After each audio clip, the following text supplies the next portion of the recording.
Well, a very, very happy Monday morning to everyone, and welcome to the John Kentera Show on YouTube, Facebook, and X.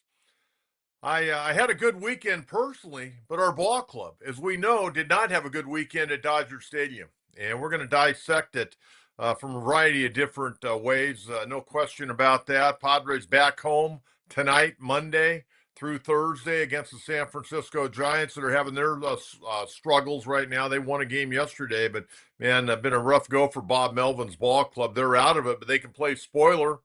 And we'll get into the pitching matchups a little bit later on. And of course, the boys in blue show up on Friday, Saturday, and Sunday at Petco Park. Padres aren't out of it. They're two games out right now. Okay, I know the roof is falling, and it crashed in yesterday afternoon after the Padres had worked their way back from a 4-0 deficit to tie it up. Yet three pitchers into the bottom of the eighth. Mookie Betts gives the Dodgers a lead that the Padres were unable to overcome 5-4. Okay, here we go. And I got a lot to get off my chest today. I just want to kind of give you some programming notes. Normally we go Monday, Wednesday, Friday. This week we're going Monday and Friday. I've got a doctor's appointment on Wednesday, and then it's also my 42nd wedding anniversary. So Kelly and I are going to go out and do something fun and go and have a nice dinner and all that good stuff. 42 years, long time. Long time. A lot of sacrifices by that lady. A lot of sacrifices by her, and a lot by me as well. To be married 42 years, you got to work at it. You got to communicate. People ask me all the time, what's key to a great relationship? Well, for me, it's been communicating and having a woman that's very independent and has allowed me to do all the crazy stuff I've done in the sports world. When we first met, it was coaching. Then it became broadcasting and 38 other different things that I was doing. And she had a great career in the dental field for over 25 years. And early in our career, she made a lot more money than I did, a lot more money, and worked her tail off. And I'm very grateful for that. I'm very grateful that I got two beautiful daughters that are doing very well. Both daughters married, have children, got 6 grandkids, 4 granddaughters, 2 grandsons, and very fortunate. So we're going to take Wednesday off. I don't like to take days off, but I do have an early morning doctor's appointment that I need to keep, and then I want to enjoy my anniversary day with my wife, and then I'll be back in on Friday. I went down this morning, and I'll be on, by the way, if you want to see this gorgeous mug, you'll see it again on Friday morning at 7:20 on KUSI. I went down there this morning. I was on a KUSI this morning to talk about, what went on this weekend. And, the bottom line, Dodgers are a better baseball team right now than the Padres. And then I said right now, we'll see where it goes. Dodgers have a lot of problems, though. I mean, the Dodgers, this was big for the Dodgers. They had to have a big weekend. And Kershaw really set it off on Friday night, going out and throwing a marvelous ball game. He gave up 2 hits and 1 run. It was a ball that hit off the foul pole by Ramon Laureano. That was the only run Kershaw gave up. In fact, the Dodgers starting staff over the weekend, they pitched 17 innings and they gave up 3 runs. And their bullpen pitched 10 innings. And remember, this bullpen has been a disaster. They got so many guys on the IL right now, and we'll get into that as well. But their bullpen, and I give Dave Roberts a lot of credit. You didn't know from one inning to the next who was coming in. There's no set guys up there right now as far as you're the setup guy, you're the closer, or you're the 7th inning guy. He mixed and matched all weekend and did a great job. And some people say, well, he really outmanaged Mike Shildt. I don't know about that. Okay, I don't know about that. But at the end of the day, the bullpen for the Dodgers pitched 10 innings and they gave up 3 runs. Dodgers staff in 3 games gave up a total of 6 runs to the Padres. The one thing about the Dodgers, they're sitting in good shape now with their starting pitch. They got 6 starters, and that's including Ohtani.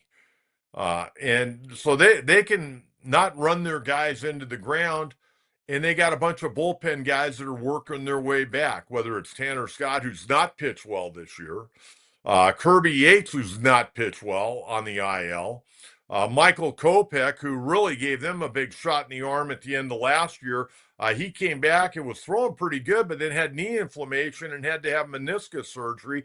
He's working his way back. And Brock Stewart, who they just got a couple of weeks ago on the trading deadline from Minnesota, had inflammation in his right shoulder. So there's four key guys right there. And they're also missing Tommy Edman, who was a big star last year, and I don't think he's ever been right this year. He got off to a good start, but he's battling an ankle injury. You got Max Muncy, who was the Dodgers' hottest hitter, went down again. And, they're hoping to get him back with an oblique, but he may not be back until late in September. He's kind of wondering when he's going to be able to come back. But they're a different team when Muncy. It's really weird. The Dodgers are a different offensive team when Muncy's in the lineup. Even though he doesn't normally hit for a high average, and this year he's hitting over 250. But normally he hits around 230, 220, but he hits a lot of home runs, draws a lot of walks. And then Kike Hernandez is a great playoff player, not necessarily a great regular season player. So they've got 7 guys right now that aren't even playing. Yet they took down the Padres 3 straight, and the Padres dropped 2 of the 3 by 1 run. But the Dodgers, they win those type of games. The Padres 2-8 right now against the Dodgers this year. But you go to Friday night. Laureano hits the home run, and then all of a sudden the Dodgers in the 3rd inning come back and they score a couple of runs, and the Padres never led again. Padres led for 1 inning in this series, and that was on Friday night. And, we talked about it on the program Friday about, will the Padres try to outsmart themselves on Friday night and go, a Wandy Peralta or a Yuki Matsui or an Adrian Morejon? Well, they want Wandy Peralta. And Peralta pitched great. I mean, you can't argue. I mean, he did a great job out on the mound. An inning in the 3rd, 2 strikeouts. They turned it over to Randy Vasquez, 3 2/3, 3 hits, 2 earned runs, both of them earned. But you know what? Machado had a terrible weekend. He went 1 for 12. Terrible at the plate. His only hit was a swinging bunt up the third base line that Alex Friedland, the rookie third baseman, bobbled about 3 times and eventually dropped the ball. That was Manny's big hit. But the big thing was Manny the other night dropped that pop-up that could have been a big play and turned a double play. And that didn't happen.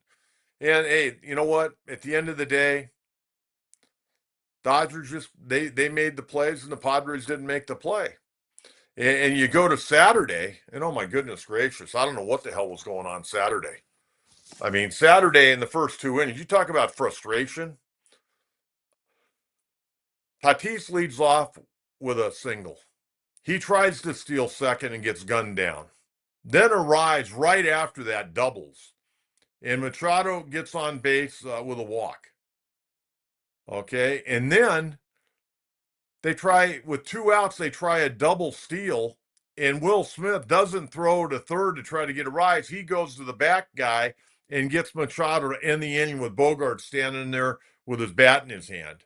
And then Bogaerts leads off the next inning with a base hit against Snell, and he tries to steal, and he gets thrown out. They get 3 guys thrown out trying to steal in the first 2 innings the other night. And then we can talk about Jackson Merril and Tatis. Either one of those guys could have caught the ball. In a lot of ways, Tatis, where he was, he could have caught that ball. He could have backhanded it. Might have been an easier play than the angle that Merril was coming from. But then Tatis ends up going by Merril, and Merril drops the ball for 2 unearned runs against Dylan Cease. The problem with Cease, he couldn't throw strikes the other night. I mean, he was all over the road map. In 3 1/3, he gave up 2 hits and 5 runs, 3 of them earned, but he walked 6. Can't do that. And you know the other thing about Dylan Cease? And I praised him. When he's pitched well, I praised him. He's 5-11 now with a 4.61 ERA. He's not won a road game all year long. I know he's 5-11, but he hasn't won a road game all year long. And, the bullpen the other night, Morgan came in, gave up that home run to Teoscar Hernandez, who had 2 home runs in the series. And Morgan's been pitching well. Matsui came in, an inning of shutout ball, and Ron Marinaccio came in and did a great job. 2 innings, 1 hit, a punch out. In fact, Marinaccio, he hadn't pitched a lot, pitched 3 games this year for the Padres and done pretty well down in AAA.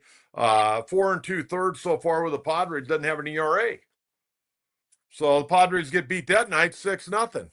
They actually out hit the Dodgers 6-5. In fact, in the entire series, the Padres had more hits than the Dodgers. I mean, Friday night, neither team tore it up. I think both teams on Friday night had 4 hits apiece. Saturday, 6-5 Padres, and Sunday was 10-6 Padres. But the Dodgers hit 5 big home runs. 5 big home runs. And yesterday, Darvish, if you could take the eraser, maybe Andy Pye has a eraser bat. See that eraser bat he hit that home run with? That was kind of cool. I think it was Randy Arozarena last night in the Sunday night game. He had an eraser bat too. Those are pretty cool. Players Weekend was pretty cool. I thought it was, what I saw, I thought it was really pretty cool. But yesterday, Padres, they had their chances, but Darvish in the first inning, I mean, he's blowing 2 fastballs by Freddie Freeman. I mean, blowing them by. Freeman had no clue. And then he tried a third one and got it a little bit over the plate. And Freeman, did you hear the crack of the bat? I mean, that ball was just hammered out to center field. 3-run homer. 3-0, and then Pajes comes up with his pencil bat and hits a home run. It's 4-0. And then second, third, fourth inning, pitched really well. They got him out of there after that. Bullpen did a good job. Now, I want to get to the bottom line and the whole thing, really, when it's all said and done. Dodger pitching staff, well, I give the bullpen credit. But the Padre bullpen pitched very well, I thought, during the weekend. And we can talk about Suarez, and we're going to talk about why did he pitch here in a minute. But the Dodgers starting staff, I mean, from Kershaw on Friday night. Kershaw, 6 innings, 2 hits, 1 run. Blake Snell, 6 shutout innings. He wasn't vintage Blake Snell, but he got the job done. And then Glasnow yesterday went 5 innings and gave up a couple of runs. But hey, at the end of the day, they did a good job, and that bullpen that's been much maligned with good reason for the Dodgers did a good job. But why did Suarez throw the 8th inning? That was the big question. Yeah, people were losing their mind. They wanted Mike Shildt fired last night. Hey, it was a tough series. We were all excited. We were all expecting to win at least one. I mean, if you win 1 out of 3, you come home on that bus ride from LA on late Sunday afternoon, at least tied. Only thing you couldn't do was get swept, and they got swept. But you know what? The season's not over. The season's not over. We get another crack at those guys on Friday. And everybody already saying, well, Friday. Hey, they've got 4 games between now and Friday against the San Francisco Giants. So you don't think Bob Melvin would love to spoil the party down here and take 3 out of 4 or sweep the Padres? I don't think that would happen. But you never know. It's baseball. And Dodgers now, they've got to go into Colorado for 4 games. And with their pitching staff, you never know. They got Yamamoto going in game 1. Now, the way I'm looking at it, and I mentioned this on KUSI this morning, I was looking ahead not so much on who the Padres are planning on pitching on Friday, Saturday, and Sunday. They don't even know who they're pitching, I think, Wednesday night, let alone on Friday, Saturday, Sunday. I'm sure they've got a good idea, but they're not going to tell us. But the Dodgers right now, if they stay the way they're at, probably going to be Yamamoto, possibly. Yamamoto, Snell, and Glasnow in the series. Probably be Snell on Friday, Glasnow on Saturday, and Yamamoto, who's throwing tonight, on Sunday. That's the way they probably got it lined up. So we're going to see their 3 best this time around. And boy, man, Kershaw actually threw some fastballs the other night, 86 miles an hour. He kind of worked at 89, 90, hit 91. But, man, that guy knows how to pitch. He's 7-2. And his ERA now down to 3.01. Clayton Kershaw, everybody wrote him off. This guy's done a great job. 7-2 with a 3.01 ERA. And, he gave up that home run the other night to Laureano, but he hadn't been giving up home runs either. So tip your hat to the Dodgers. They did a good job. They're big guys. Freeman and Betts showed up yesterday. Teoscar Hernandez showed up a couple of different times during the series. But the Dodgers are not at full strength by any stretch of the imagination. And they've almost played this season to a certain degree, like, I don't want to say a glorified spring training, but there hasn't been a big sense of urgency from the Dodgers all year long, I think, until this weekend. And of course, the Dodgers are going to probably downplay that, but there was a sense of urgency. Unfortunately, on Friday night, Padres didn't look like they had a sense of urgency. Now, on Saturday and Sunday, they looked a little more into it. Friday night, they looked totally out of sorts. Totally out of sorts. Their big guys didn't perform. Everybody's complaining about Luis Suarez. What are you complaining about with Luis Suarez? He had a good series, 4 for 11, couple of doubles, doing a nice job. Fernando had a couple of hits, but nothing to write home about. I was looking at the overall numbers. Padre offense. Fernando's hitting 266. Had an RBI double to right in the third. 3 for 11. 2 doubles, 2 walks, 4 strikeouts, 3 for 11 in the series. The rise was 4 for 11 with 3 doubles. Manny Machado 0 for 5 yesterday, struck out to end the game. Total of 1 for 12 in the series, didn't do squat. Jackson Merril, we're going to talk about him in a minute. He was 2 for 10 in the series, had a double. Xander Bogaerts, 1 for 11. Those are your guys, man. I mean, Fernando, 3 for 11, not okay, but not great. He had 3 strikeouts. Manny 1 for 12. A swinging bunt was his only hit. And Bogaerts 1 for 11. Got to do better. Got to do better. No question about it. Now, I wanted to mention Suarez, and I got off track there. Everybody was all bent out of shape because Suarez gave up the home run. And they go, why the hell was he pitching in the 8th inning? And I mentioned people on social media wanting to fire Mike Shildt because he brought in Suarez. Hey, Suarez is leading the National League in saves. He's been an all-star. Guy's done a great job.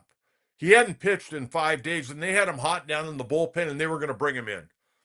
Now, remember, everybody's going, well, why not Mason Miller? Well, you know what? Miller can close. Miller has 21 saves this year. He knows how to close. That is what has made him a big name around baseball the last couple of years, is he's a closer as well. And he had pitched Friday night, only 14 pitches. He was available. He had a closed yesterday if the Padres would have taken the lead. But they had Suarez up. He hadn't pitched in 5 days. And once he got hot, they were going to bring him into the ball game. And 3 pitches in, 2-0 pitch, boom, out of the ballpark. If you go back yesterday to Yu Darvish's 2 home runs he gave up, the 3-run bomb to Freeman and the solo shot to Pages, both those pitches were 0-2. He was ahead in the count 0-2. And the one to Freeman was a mistake. Pages hit a pretty good pitch. I'll give him that. But I wanted to clear it up because Mike Shilt's getting killed about bringing Suarez in. I have no problem with it. I trust Robert Suarez. He's won a lot of ball games for the Padres, saved a lot of ball games for the Padres. And I think that shows you that Mike Shilt's got confidence in Mason Miller to close out a ball game. So there you have it. Okay, Jackson Merril, and then we're going to get out to your questions. And I would imagine there's a bushel basket of questions. My thumbs and fingers are sore from returning messages yesterday. I got to the point last night when, please don't anybody send me a message. And not you fans, but friends of mine that are Dodger fans. They were going back and forth and back and forth.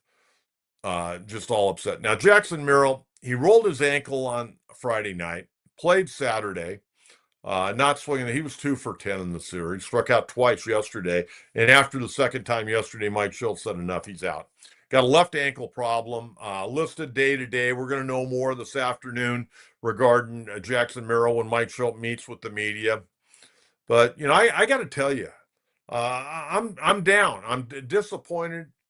Because Friday night didn't look like the guys were ready to play. Saturday, Sunday, I thought they played with a little more bounce in their step. But I mean, the big boys have got to get going. Fernando's got to get going. And what happened in the outfield, I'm sorry. There's no excuse. Those guys have played way too much together. I don't care about the crowd noise. That was BS on Saturday night. That ball's got to be caught. And I blame Fernando as much as I blame Jackson Merril. I thought Fernando could have, as he went over, he could have backhanded that ball running towards center field without a problem. And then I don't know what the hell happened. But that looked like a bad play by a bad ball club. And those two guys are great players, and it's a good ball club. But they did not play well. The other thing I wanted to bring up, and so Jackson's day to day. I don't know if he'll be in the lineup. They'll probably rest him today. I just wanted to mention about Freddie Fermin, and we're going to get to Ramon Laureano and Freddie Freeman a little bit later in the program.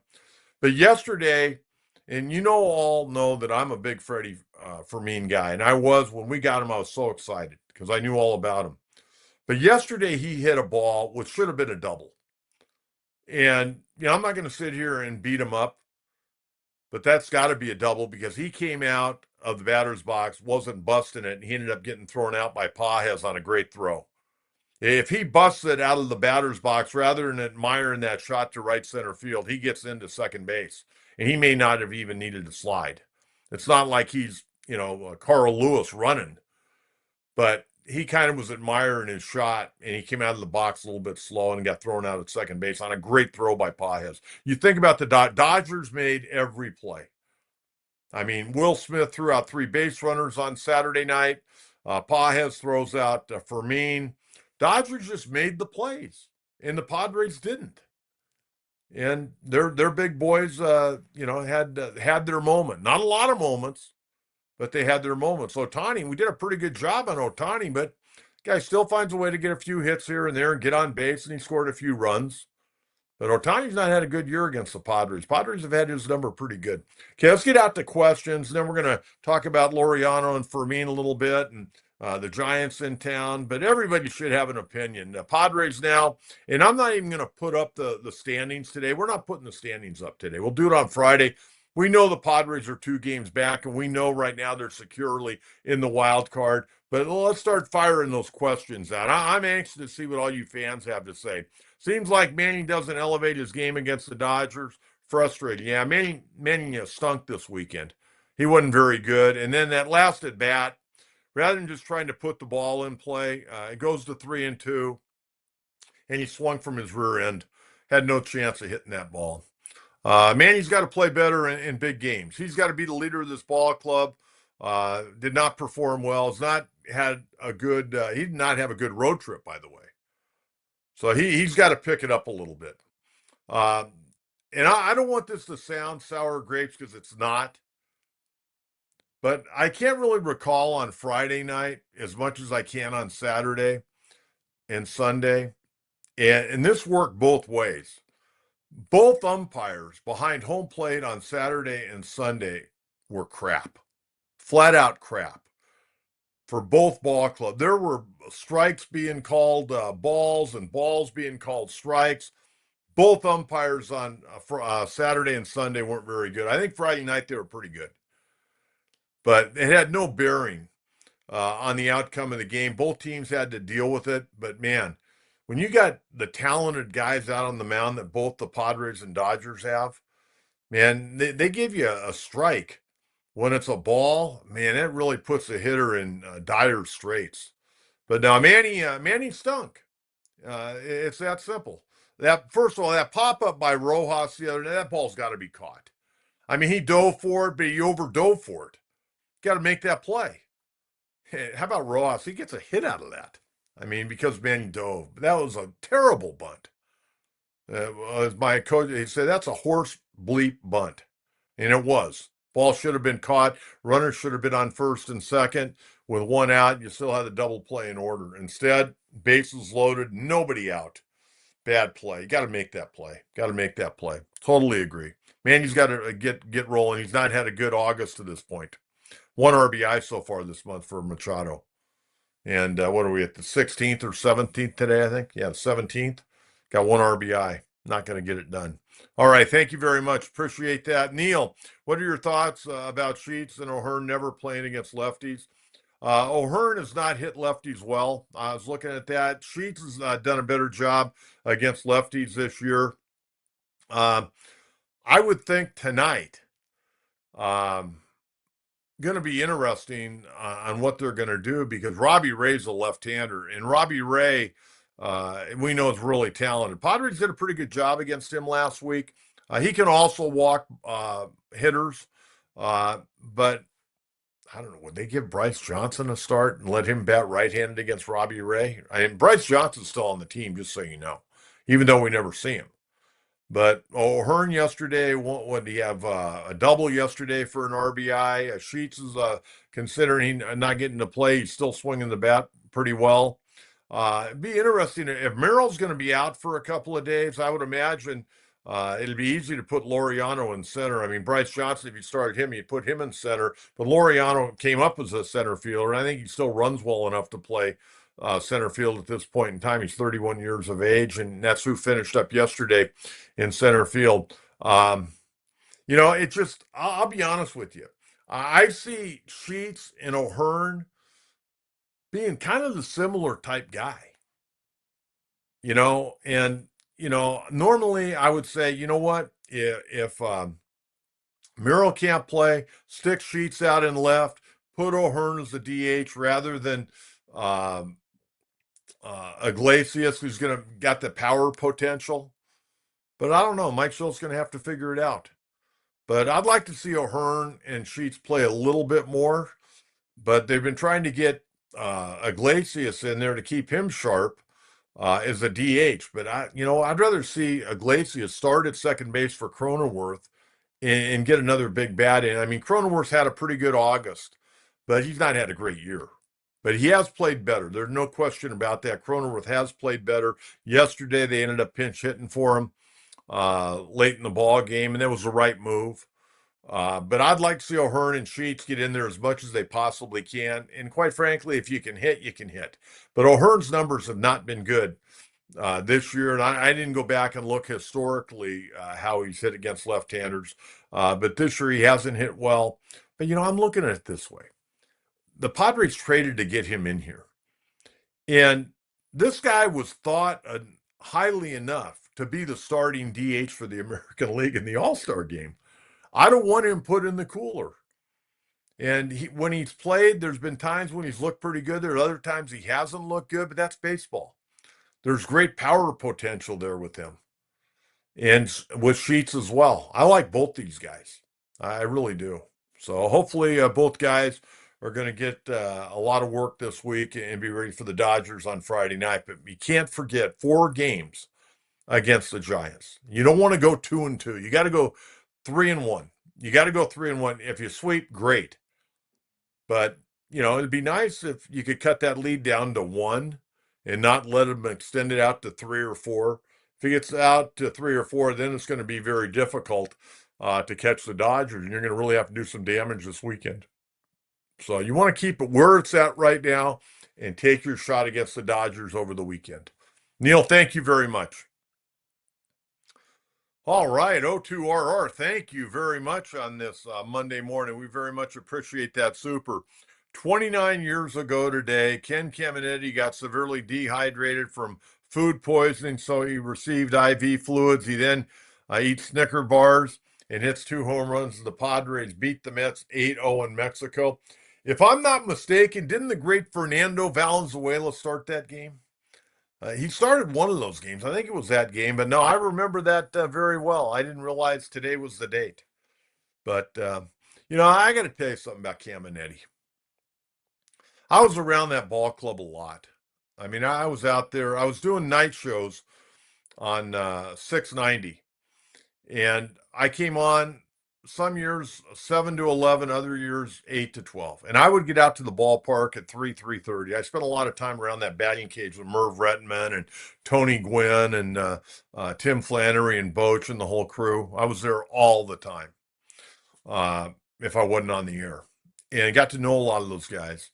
Caminetti, I got to tell you, folks, we know about all his struggles and we know about his premature death and all the demons he faced.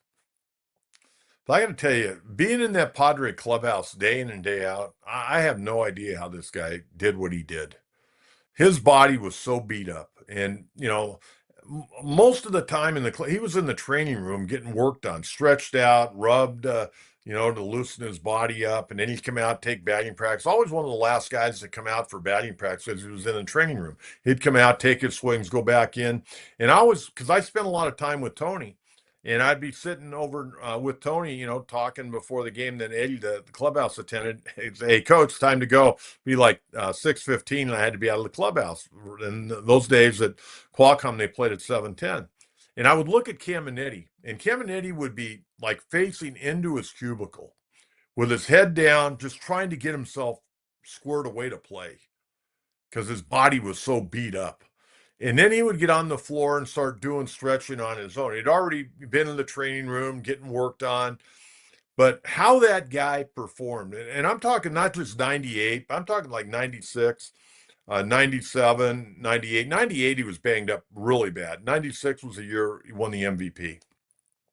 But those years, I would watch this guy, and I was always amazed at how this guy would go out and play because you knew he felt like crap and his body was just breaking down. He had calf pulls and just a variety of different injuries, shoulder issues. But man, I'll tell you, this guy did not want to be out of the lineup. And you know what? He was like the lieutenant in that clubhouse. If there was a problem, before it ever got to Bruce Bochy, Caminetti would handle it. He was a good dude. He had his problems, tough, hard-nosed guy. It took me a while to really kind of go up and start talking to him.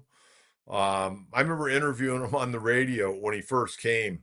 He was great on the radio. When you meet him in person, there's that toughness about him, that look, the Caminetti look. But he's actually a really nice guy. And then later on, after he left San Diego, he played with Atlanta. And I remember the fans booed him one night. And I remember walking over to the dugout the next night, just before the Braves came out, and it kind of upset him. I mean, he was kind of bummed about getting booed by the San Diego fans. And I go, Ken, they're not booing you. They're booing the uniform. And he was very, considering the tough look he had, he was how do I describe it? He was pretty sensitive. He was a very sensitive man. But I'll tell you what, and we know about all his issues, before he got here and after or during, whenever. The guy was a gamer, man. He laid it on the line night in and night out, and he was a great teammate. And I think everybody that ever played with Ken Caminetti would tell you he was a great teammate, and he cared about his teammates. And it's a very sad story. Very sad story, but thanks for bringing that up. That was great.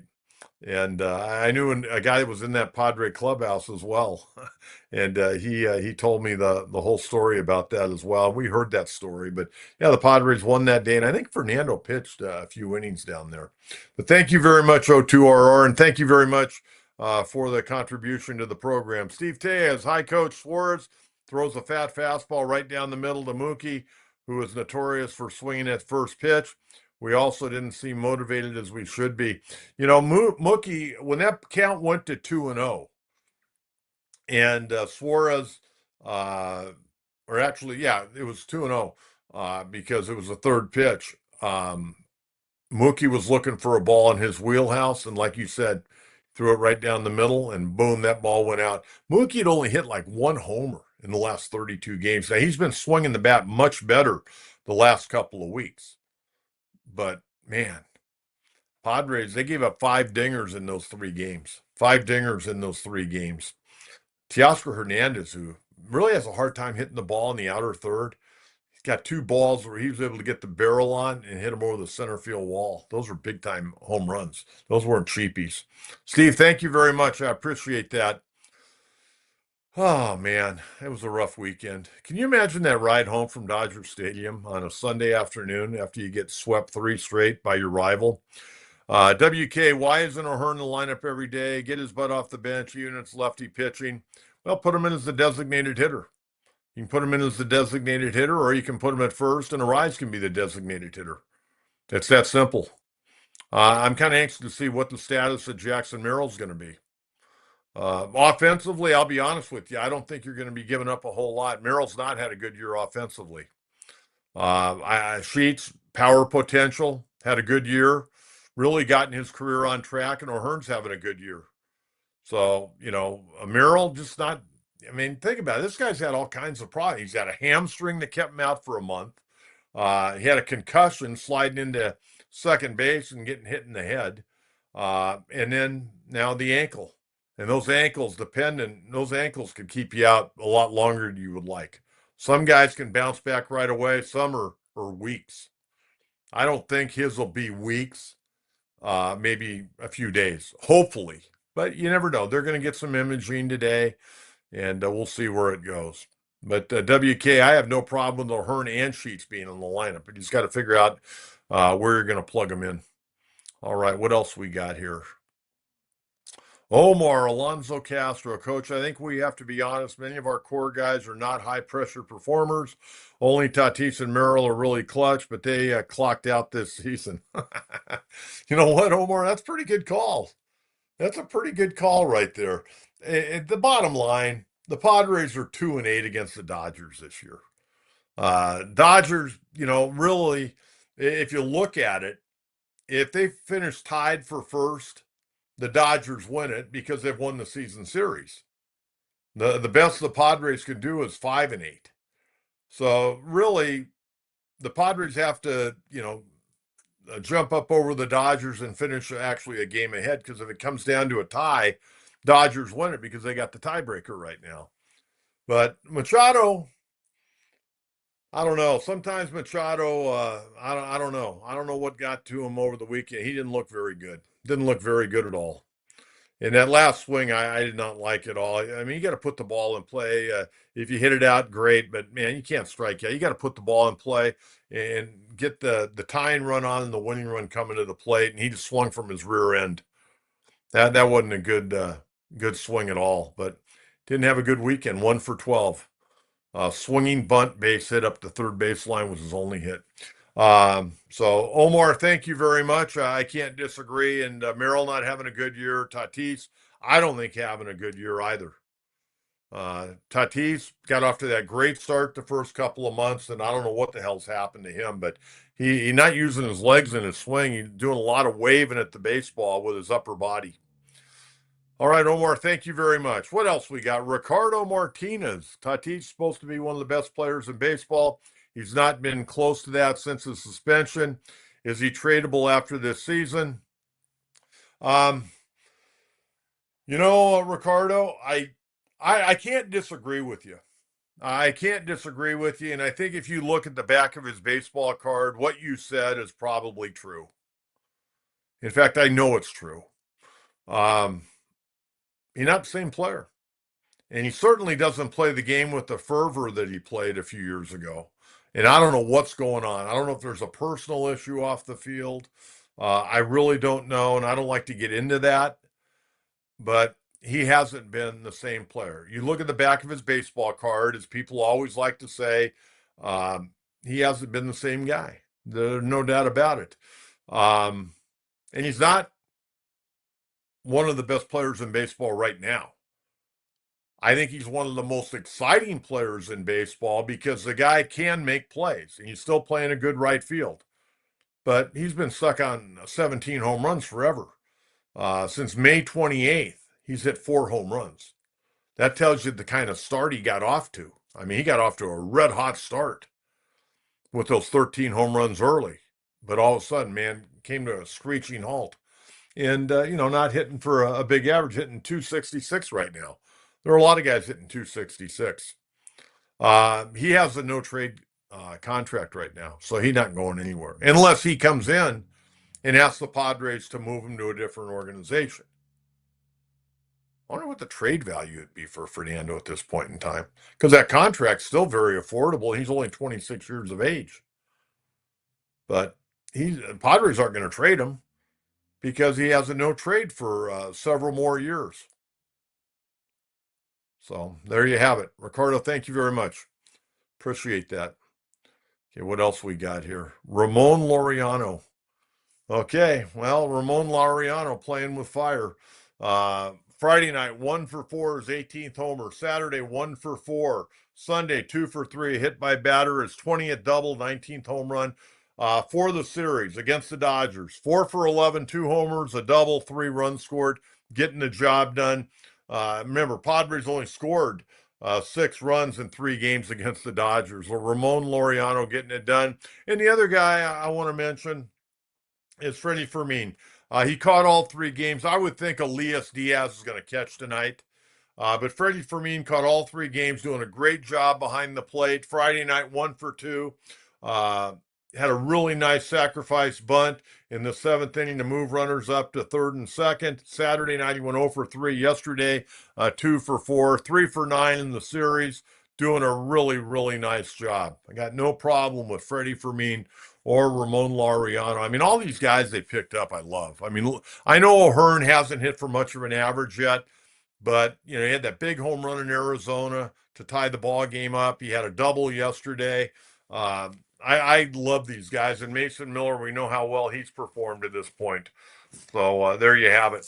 Okay, we got to get to the Giants in town for 4 games, and I'll give you the pitching matchup, the best I know right now. And again, things always subject to change. Tonight, going to be left-hander Robbie Ray, 9-6 and a 2.98. Was on the All-Star team this year, second time. Padres did a pretty good job against him last week up at Oracle Park. Padres going to go with veteran left-hander Nestor Cortez, who's 1-1 and a 5.71. Now he hasn't completed 5 innings yet, but he's throwing the ball pretty well. And we'll see what he can do tonight here at Petco Park. The remainder of the series, tomorrow night at 6:40, young 25-year-old right-hander Kai Wei Teng, 1-2 and a 9.90 ERA. Padres, quite frankly, beat him up pretty good last week at Oracle Park. To me, he needs a little more seasoning. But that's what the Giants got right now. Padres tomorrow night, going to go with Nick Pivetta, 12-4, 2.87, who's having a career year and continues to add to that. Wednesday, it'll be right-hander Landon Roop, who just came off the IL, had an appearance the other day, probably a little bit rusty. But it'll be a second go run coming off the IL. He's 7-6 and a 3.45. Padres have not announced a starter for Wednesday. And then Thursday, remember, that's going to be a day game.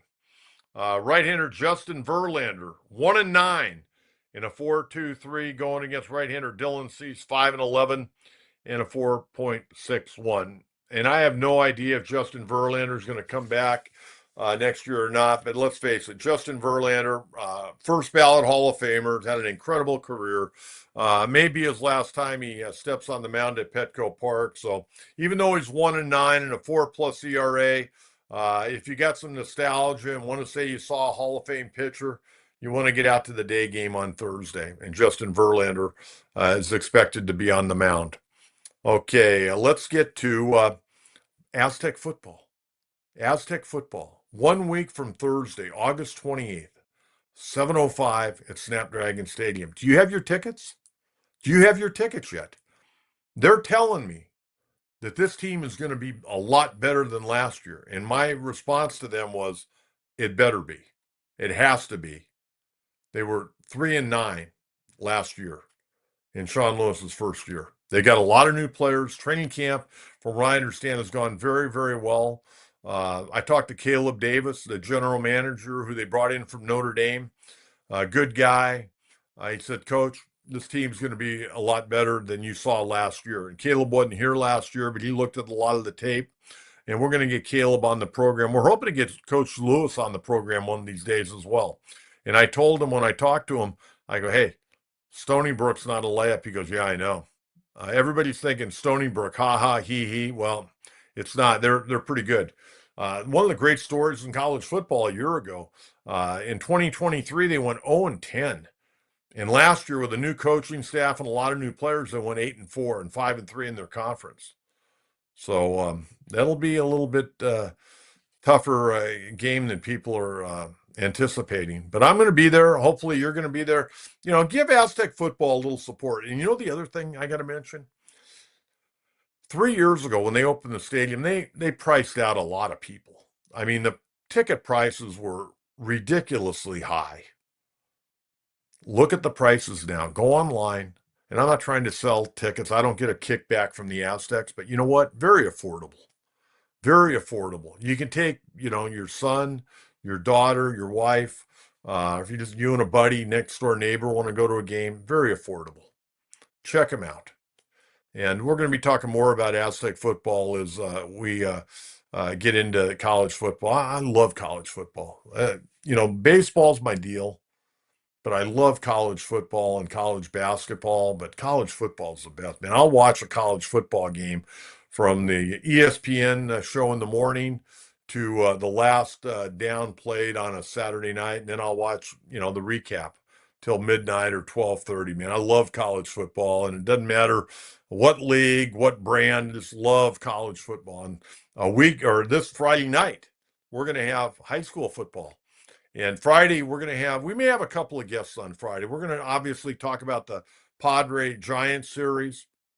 We're going to get you ready for the Dodger Padres series, but we're going to talk high school football. And John Maffey, more than likely, will join us each and every Friday to talk a little high school football. We'll have a little high school football segment and find out who the best teams are. I would imagine Lincoln, Cathedral. They're going to be a couple of Mount Miguel probably will be pretty good. Carlsbad should be pretty good. I hope my Falcons are good, but I think they said they're going to pass this year, so we'll find out. Kind of want to get rid of that wing tee. I'm kind of tired of that wing tee at my alma mater. But nonetheless, we're going to cover it all on Friday. Now, remember, I'm going to be off on Wednesday. I got a doctor's appointment, and then I've got my 42nd wedding anniversary, and going to spend some time with the wife. But we'll be raring to go on Friday. I'll be like a cat on a hot tin roof. I don't like missing shows. Okay, let's get to our coach's mailbag here a little bit. All right. Will the Padres ever get a World Series with this roster? Seems like they put together a decent team, but the Dodgers get a ton of good players as well. Yeah. But let's not forget about Philadelphia. Let's not forget about Milwaukee. Cubs have been a little bit up and down. The Mets are a dangerous ball club, even though I'm not convinced they can win the world title. If I had to pick right now, the three top teams in the National League are Milwaukee, Philadelphia, and the Dodgers. Those are the top three. And then the next group, you got the Padres, you got the Cubs, and you got the Mets. No, those will probably end up being the six teams in the playoffs. I don't see Cincinnati, even though they're right behind the Mets. I just don't see Cincinnati really being able to make a run. But every year that goes by with Machado and Bogarts and Tatis is one less year they have an open window. And, next year, I don't know what they're going to do for pitching next year. Cease won't be back. I would imagine King won't be back, even though he's got a player option for $15 million. He gets a $3.5 million buyout if he opts out. And if he comes back healthy and pitches well, I'm sure there are going to be a lot of teams out there making offers to him. He wants to get that one big payday. Remember, he's 30 years old. He wants to get that one real big payday. So you can't blame the guy. If that's the way the system works, that's the way the system works. And, you're going to get Joe Musgrove back next year. But I would imagine Joe will be on some kind of innings. Darvish, you don't really know. He just turned 39. You don't know where his career's headed. You think Darvish will pitch till 2028, through the 2028 season? I know there's a lot of money, but is he going to continue to go out there? I guess we'll just have to wait and see. Let's get through 2025 now. But think about that. You got 3 more years of Yu Darvish after this year. Are you comfortable paying that kind of money? You're not going to be able to trade him. But what are you going to get out of him? And this is nothing against you. It's just the way the contract is and where he's at in Father Time. Father Time's undefeated. So we'll see where that goes. But he's got this year and 3 more years. That's a lot of money. Wow. Long-term contracts, man. They can hurt the ball club. All right, user 4542. Thank you very much. Appreciate that. Oh, fandom fun. Fandom fun. The Padres need to sweep the Giants, then get back to playing solid against LA. Can they sweep the Dodgers? Anything can happen. But I mentioned who the pitching staff's going to be. You're going to have Snell, Glass now, and Yamamoto. These guys are tough, man. And that bullpen, all of a sudden, with these guys going deeper into games, the best thing the Padres have going for them this week is the Dodgers have to play 4 games in Colorado, and Colorado can be really, really taxing on your pitching staff. I know what Dave Roberts is thinking right now. Dave Roberts going, man, let's blow these guys out, and I can have Miguel Rojas throw a couple of 8th innings. That's what he's thinking right now. And I guarantee you, I'm going to guarantee you this. The Dodgers will make at least 1, if not 2, roster moves with pitchers this week. They'll move some guys in and out from AAA to get fresh arms into that bullpen. Well, you just wait and see. The Dodgers, they know how to gerrymander a roster better than anybody. I mean, they've had to do it the last 3 years. The last 3 years, the Dodgers have had all kinds of pitching problems. I mean, look at the World Series last year. They won the World Series with 2.5 starting pitching. 2.5 starters last year won the World Series for the Dodgers. And then that great effort by Walker Buehler coming out of the bullpen. But, hey, Dave Roberts making things happen. I got to tell you, Dave Roberts did a hell of a job managing. I'm not going to say he outmanaged Mike Schilt, but he did a great job of managing from the standpoint, not predictable on who he's going to bring in. Everybody else in baseball, they seem like they got, well, you're my 7th inning guy, you're my 8th inning guy, you're my closer. Dave Roberts, I mean, he changes it up. I mean, Anthony Bonda, comes in one day in the 5th inning, the next day he comes in the 8th inning. I mean, moving guys around. When he brought Blake Trinan in yesterday, I thought, oh man, this is great, because Blake Trinan's not been very good. Yeah, Blake Trinan went out there and found a way to get the job done. Dodgers rose to the occasion, Padres didn't. It was that simple. Okay, we got one more. What has gone wrong since Rocky Long left? Love those defenses at Qualcomm. Well, I'm going to tell you, Brady Hoke and his staff did a piss poor job. How about that? They were tired on the job. Brady, his guys didn't recruit. They recruited guys they could get rather than going to get guys. And this isn't me. This is other people I've talked to. And this isn't the first time that this has happened with a football coach at San Diego State. I mean, you got to monitor your staff. And I think Brady was going to stay there. People told me he was a completely different coach the second time around. You know why? Because he'd already been to the big time at Michigan. And he was on the downside of his coaching career. And he was going to coach. He came back. Rocky Long gave him a job. And then it was an easy way to promote Brady Hoke back. They didn't have to do a big national search. They hired from within. And his staff didn't work as hard. When he first came here from Ball State, he was hungry. He was hungry. And when he came back after Michigan and a bunch of different stops as assistant coaches in the NFL and college football, he came back, got a sweetheart deal, and was going to coach until they tapped him on the shoulder and said enough is enough. And that's exactly what happened. And a lot of people in the radio business that get big money contracts, and they kind of get bored and tired of what they're doing, and they do it until the program director and the owner of the company says, "Hey, man, we've had enough." There have been guys in this town in the radio business that have lived off a gravy train, and it's just that simple. And I've worked with some of them over the years. I've also worked with guys that, you had to jerk the microphone off of their head because they didn't want to give it up. And then there's others that made big money and they're just waiting for their tap on the shoulder to say no more. And, they did that with Brady Hoke, but for 2 or 3 years, they didn't recruit squat. And then the transfer portal came into play. And you know that 57% of the guys that go in the transfer portal never play another down in Division One football. That's the statistic right now. 57% of the guys that go in the transfer portal, they never come out and they never play a down Division One football after they've entered the portal. Well, that tells me two things. Number one, the first time around when they got recruited and signed a college scholarship, somebody made a mistake. There are a lot of mistakes made in recruiting. And it also tells me that a lot of guys ended up going to a lower level. So some guys didn't come out, and some that did ended up not playing Division One football. They went down to a lesser level of college football. But hey, as long as they went down there, got an opportunity to play, get their degree, and that's the number one thing is getting your degree. You're not going to be able to play a football or run track or play soccer or shoot basketballs your entire life. So get that degree. I'm very proud of the degree I got. Very proud of it. And I got also a California State teaching credential that I keep. Love coaching, man. Love coaching. Coaching was great.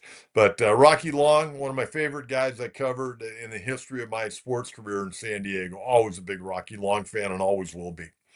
All right. Now remember, off on Wednesday, back on Friday. It's going to be a hell of a show Friday, folks. Pass the word. We're going to get after on Friday. We're going to preview the Padre Dodger series. We're going to get you ready for the first Friday night of high school football and everything in between. I'd like to thank my producer, director, Jonathan Oliveri, for all of his hard work. And I'd like to thank you for tuning in. Now, make sure you subscribe. Doesn't cost anything. Please subscribe, please like, please turn on notifications. And again, we're on YouTube, Facebook, and X. I'll rejoin you on Friday morning at 9 a.m. Thank you so much for tuning in to the John Kentera Show, San Diego Sports Talk. Bye-bye.